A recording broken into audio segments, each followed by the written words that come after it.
तो hello friend, स्वागत है आपका फिर से हमारे इस चैनल में। फ्रेंड, आज हम लोग डिस्कस करने वाले हैं एनसीईआरटी ज्योग्राफी क्लास 6 के चैप्टर नंबर 1 के बारे में, जिसका नाम है सौर मंडल में पृथ्वी। और अगर आप इस पीडीएफ को एनसीईआरटी के पीडीएफ को डाउनलोड करना चाहते हैं तो आप सबसे पहले प्ले स्टोर पर जाइएगा और वहाँ पे एनसीईआरटी इन हिंदी सेलेक्ट कीजिएगा और जो भी ऐप आएगा वहाँ से आप उसके ऐप को डाउनलोड कर सकते हैं। और उसमें जो बुक का सेक्शन है उस सेक्शन में आप लोग जाके क्लिक कीजिएगा, ऑटोमेटिकली सारी चीज़ें डाउनलोड हो जाएंगी और बारी बारी से चैप्टर बाई चैप्टर सारी चीज़ें हैं आप उन्हें पढ़ते जाइएगा। तो सबसे पहला चैप्टर है सौर मंडल में पृथ्वी। तो आइए हम लोग उसे देखते हैं।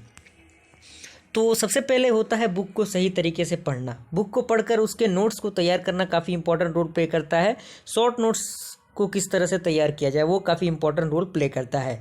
तो हम लोग क्या करेंगे, सबसे पहले एक बार उस बुक को सही तरीके से पढ़ेंगे, उस चैप्टर को सही तरीके से पढ़ेंगे, फिर दोबारा उस चीज़ को पढ़ेंगे और उसमें से जो शॉर्ट नोट्स की चीज़ें हैं वो हम निकालेंगे। तो आइए हम लोग शुरू करते हैं। कह रहा है सूर्यास्त के बाद आकाश को देखना कितना अच्छा लगता है। आसमान में पहले एक या दो चमकते हुए बिंदु दिखाई देती हैं, लेकिन बाद में इनकी संख्या बढ़ जाती है।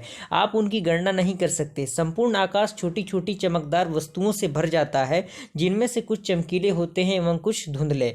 ऐसा प्रतीत होता है मानो आकाश में हीरे जड़े हों। इनमें से कुछ टिमटिमाते प्रतीत होते हैं, लेकिन अगर आप उनको ध्यान से देखेंगे तो आप पाएंगे कि इनमें से कुछ की टिमटिमाहट अन्य से अलग है। ये बिना किसी टिमटिमाहट के समान चमकते हैं। तो देखिए, इतना सारी चीज़ें हम लोग अगर पढ़ते जाएंगे तो टाइम ज़्यादा कंज्यूम होगा। तो मैं बारी बारी से जो इंपॉर्टेंट इंस्ट्रक्शन है वो इंस्ट्रक्शन दे रहा हूँ। कह रहा है कि यह पूर्ण चंद्रमा वाली रात या पूर्णिमा होती है। तो यहाँ पे देखना ज़रूरी है कि अगर पूर्ण चंद्र को लगभग एक महीने में एक बार देखा जा सकता है, और जिस दिन को हम क्या कहते हैं, पूर्णिमा कहते हैं, पूर्णिमा की रात कहते हैं। और यहाँ पे अगला एक पॉइंट आप लिख सकते हैं जो नोट करने के लायक है कि सूर्य, चंद्रमा तथा वे सभी वस्तुएं जो रात के समय में आसमान में चमकती हैं खगोलीय पिंड कहलाता है। और तारा किसे कहते हैं, तो आप देख सकते हैं कुछ खगोलीय पिंड बड़े आकार के होते हैं तथा गर्म होते हैं। जैसे ये गैसों से बने होते हैं, इनके पास अपनी ऊष्मा तथा प्रकाश होते हैं, जिसे वे बहुत अधिक मात्रा में क्या करते हैं, उत्सर्जित करते हैं। इन खगोलीय पिंडों को क्या कहते हैं, तारा कहते हैं। तो ये एक और पॉइंट हो गया। और सूर्य क्या है, सूर्य भी एक हमारा तारा है। और भी कुछ इंपॉर्टेंट चीज़ें हैं, ये भी एक इंपॉर्टेंट है। ध्रुव तारा, संकेत तारे और उत्तर दिशा जो तारों का जो संग्रहण होता है उन चीज़ को समझना काफ़ी इंपॉर्टेंट है। और यहाँ पे आप एक अगला पॉइंट दे सकते हैं कि रात्रि में आसमान की ओर देखते समय आप तारों के विभिन्न समूहों द्वारा बनाई गई विभिन्न आकृतियों को देख सकते हैं। ये क्या कहलाते हैं, नक्षत्र मंडल कहलाते हैं। यानी जो तारों के बहुत सारे आकृति देखने को मिलते हैं आकाश में, उन्हें हम नक्षत्र मंडल कहते हैं। और उसमें एक पॉइंट ये है कि अर्सा मेजर तथा बिग बियर इन्हीं प्रकार का एक क्या है, इसी प्रकार का एक नक्षत्र मंडल है। और बहुत आसानी से पहचानना में आने वाला नक्षत्र मंडल है सप्तऋषि, जो 7 तारों का समूह है, जो कि नक्षत्र मंडल अर्सा मेजर का ही भाग है। और एक अगला नेक्स्ट पॉइंट इसमें यह है कि ध्रुव तारा किसे कहते हैं। प्राचीन समय में लोग रात्रि में दिशा का निर्धारण तारों की सहायता से करते थे, और उत्तरी तारा उत्तर दिशा को बताता है, इसे क्या कहते हैं, ध्रुव तारा कहते हैं। यानी उत्तरी तारा को हम ध्रुव तारा कहते हैं। ये आपका एक अलग अलग पॉइंट हो गया। और इसमें एक नेक्स्ट है कि कुछ खगोलीय पिंडों में अपना प्रकाश एवं ऊष्मा नहीं होता, वे तारों के प्रकाश से प्रकाशित होते हैं, जिन्हें क्या कहते हैं हम, पिंड को, ऐसे पिंड को ग्रह कहते हैं। तो ये ग्रह का भी डिफिनेशन हो गया। और कुछ रोचक तथ्य भी यहाँ पे साइड में लिखा रहता है, जो उस चीज़ को आप उसे ध्यान से देख सकते हैं। और बहुत सारी चीज़ें यह है कि यह अपना संपूर्ण प्रकाश एवं ऊष्मा सूर्य से प्राप्त करते हैं, जो कि पृथ्वी से सबसे नज़दीक है। पृथ्वी को बहुत अधिक दूरी से, जैसे चंद्रमा से देखने पर यह चंद्रमा की तरह चमकती हुई प्रतीत होती है। और यहाँ पे ये जो इंस्ट्रक्शन है ये काफ़ी इंपॉर्टेंट रोल प्ले करता है हमारे एग्जामिनेशन से रिगार्डिंग। और इसमें जितने भी ग्रह हैं हमारे, जो 8 टोटल ग्रह हैं, उनसे रिगार्डिंग कुछ इंपॉर्टेंट फैक्ट दी हुई हैं, जो बहुत सारे एग्जामिनेशन में पूछे भी जाते हैं। तो आप देख सकते हैं इन चीज़ों को आप सही तरीके से कॉपी में एज ए हेडिंग के तौर पे उसे हाईलाइट कीजिएगा और कहीं पे लिख के थोड़ा सा चिपकाने की कोशिश कीजिएगा। डायरेक्टली उस पर आपका जो नज़र है वो थोड़ा सा पड़ना चाहिए और चीज़ें डायरेक्टली आपको याद हो जाएंगी। तो इन सारी चीज़ों का आप सही तरीके से नोट्स बनाइएगा। और मैंने भी जो नोट्स आप बनाया है उसको प्रोवाइड करने की कोशिश करूँगा। और मैं भी आप लोगों की तरह ही एक स्टूडेंट ही हूँ, बस अपने एक्सपीरियंस को थोड़ा सा शेयर करने की कोशिश है ये। तो आप उसे बनाने की कोशिश कीजिएगा। और भी बहुत सारी इसमें चीज़ें हैं।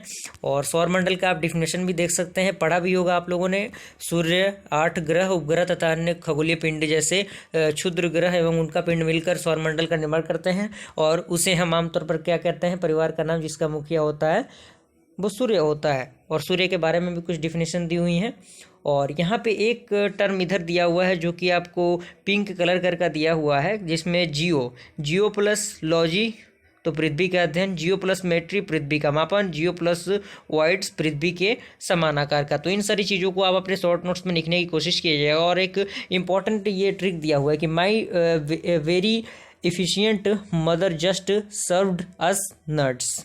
सूर्य से उनकी दूरी के आधार पर अंग्रेजी में ग्रहों के नाम याद करने का ये क्या है, आसान तरीका है। तो ये आसान तरीका कहला गया। फिर यहाँ पे कक्षा क्या होता है उसका भी डिफिनेशन दिया हुआ है।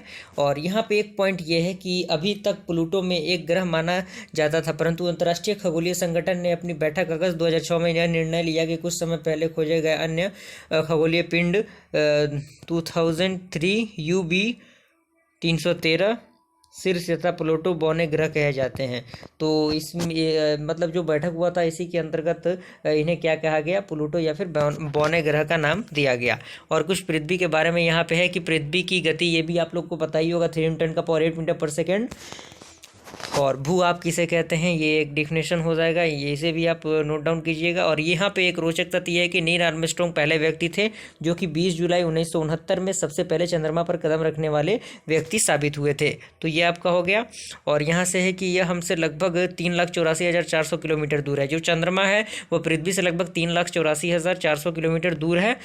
और उपग्रह के बारे में एक डिफिनेशन इधर दिया हुआ है। और मानव निर्मित उपग्रह के बारे में भी कुछ चीज़ें यहाँ पे दी हुई हैं। अंतरिक्ष में उपस्थित कुछ भारतीय उपग्रह इनसेट IRS एडुसेट है, यानी जो अंतरिक्ष में कुछ उपग्रह हैं जिन्हें इनसेट IRS या फिर एडुसेट कहते हैं।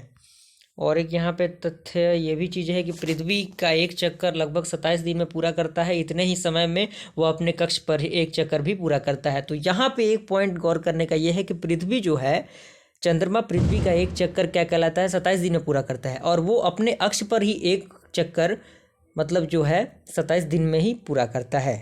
तो ये इंपॉर्टेंट रोल है। फिर आ गया यहाँ पे क्षुद्र ग्रह, एक इमेज भी दिया हुआ है क्षुद्र ग्रह का। उसे किसे कहते हैं, तारों, ग्रहों एवं उपग्रहों के अतिरिक्त असंख्य जो छोटे पिंड जो सूर्य की चारों ओर चक्कर लगाते हैं उन्हें क्या कहते हैं, हम क्षुद्र ग्रह कहते हैं। ये मंगल एवं बृहस्पति की कक्षाओं के बीच पाए जाते हैं। ये इनका इंस्ट्रक्शन और कुछ उल्का पिंड का भी डिफिनेशन यहाँ पे दिया हुआ है। तो काफ़ी अच्छा है, काफ़ी इजी वे है। NCERT से आपका जो बेस है वो थोड़ा सा मजबूत होगा, तो उन्हें आप पढ़ने की कोशिश कीजिए NCERT को।